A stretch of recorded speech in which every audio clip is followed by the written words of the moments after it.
Good morning. Today, 3rd September 2025, Wednesday.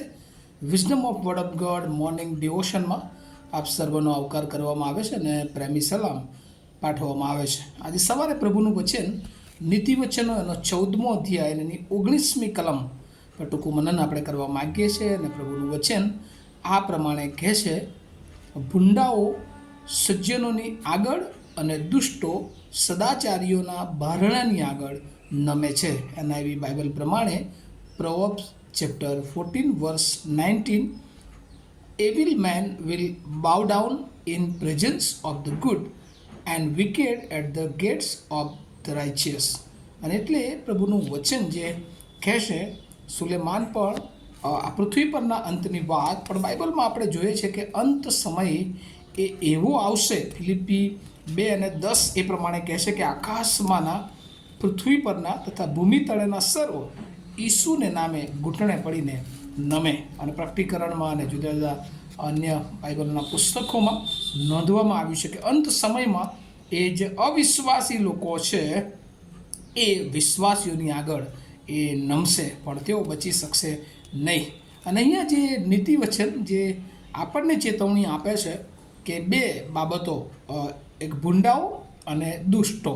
હવે આમનું શું થશે? કારણ કે અહીંયા લખ્યું છે કે ભૂંડાઓ એ સજ્જનોની આગળ અને દુષ્ટો સદાચારીઓના બારણાની આગળ નમશે.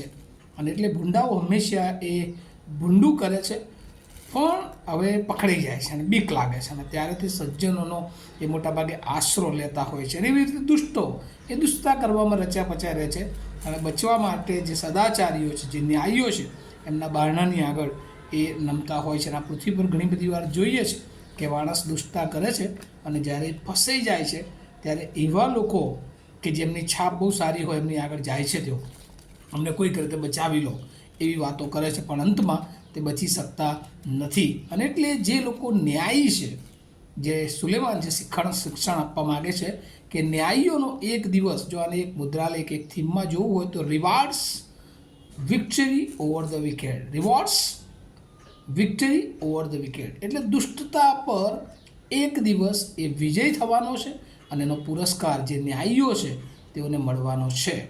અને એટલે ઘણી બધી વાર ન્યાયી જીવન એ મુશ્કેલીભર્યું જીવન, સત્યતાનું જીવન એ મુશ્કેલીભર્યું જીવન, ઈશ્વર સાથેનું જીવન એ ઘણી બધી વાર બહુ સંઘર્ષમય જીવન, પણ એ ચોક્કસ પ્રકારની માહિતી બાઇબલના વચનોમાં આપણને મળે છે કે એક દિવસ એ ન્યાયીઓનો વિજય થવાનો છે, અને પ્રભુ એના માટે આપણને તૈયાર કરે છે. અને એટલે જે દુષ્ટતા છે, દુષ્ટ બાબતો છે, એના ઉપર એક દિવસ એ વિજય થવાનો છે, અને એ વિજય પ્રભુ આપણને આપવા માગે છે. અને એટલા માટે આજે સવારે પ્રભુ ફરી એકવાર એના ફર્સ્ટ કલેક્શન, જે સોલોમનના જે પ્રોવર્બ્સ, જે નીતિવચનો છે, એમાં દુષ્ટતા અને ભૂંડાઈ બાબતોથી આપણા જીવનને આપણે દૂર રાખીએ. અને જગતમાં ઘણા બધા લોકો એવું માને છે કે દુષ્ટતા અને ભૂંડાઈથી આપણે બધું જીતી શકીએ છીએ, પણ જ્યારે એનો અંત જોઈએ છે ત્યારે હંમેશા દુષ્ટતા એ દુષ્ટ બાબતો તરફ જ લઈ જાય છે, ભૂંડાઈ એ ભૂંડું કરવા તરફ જ લઈ જાય છે, અને આખરે એક દિવસ પસ્તાવાનો વખત આવે છે.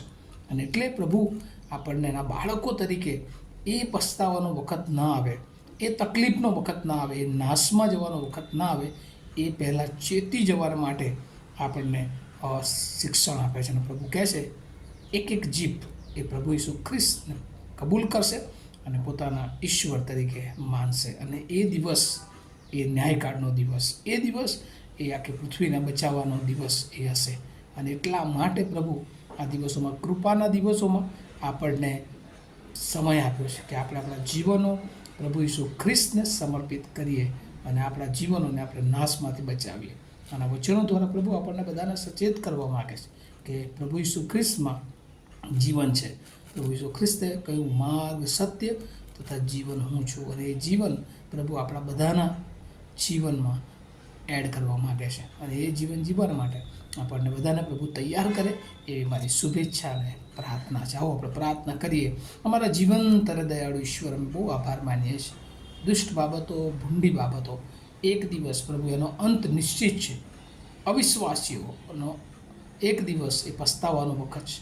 પ્રભુ એમાં અમે ન હોય, અને એટલા માટે પ્રભુ અમે તમારા બાળકો બની જઈએ, તમને સ્વીકારી લઈએ, તમે જે ઈચ્છો છો એવું ન્યાયી તરીકેનું જીવન જીવવા માટે તૈયાર થઈએ, સત્યતાના માર્ગે ચાલીએ, તમારી બીક અને ભયમાં જીવન જીવીએ, કે જેથી કરીને પ્રભુ તમે અમને લેવા આવો ત્યારે પ્રભુ અમે એ મહિમાનો મુગટ મેળવનારા બાળકો હોઈએ. એ દિશામાં પ્રભુ અમને તમે તૈયાર કરો, અમારા હૃદયોને તૈયાર કરો, અમારી જાતોને તૈયાર કરો, એવી પ્રાર્થના ઈસુ પ્રભુના નામમાં સાંભળો અને તેનો સ્વીકાર કરો. Amen. Have a nice day to all of you. Thank you.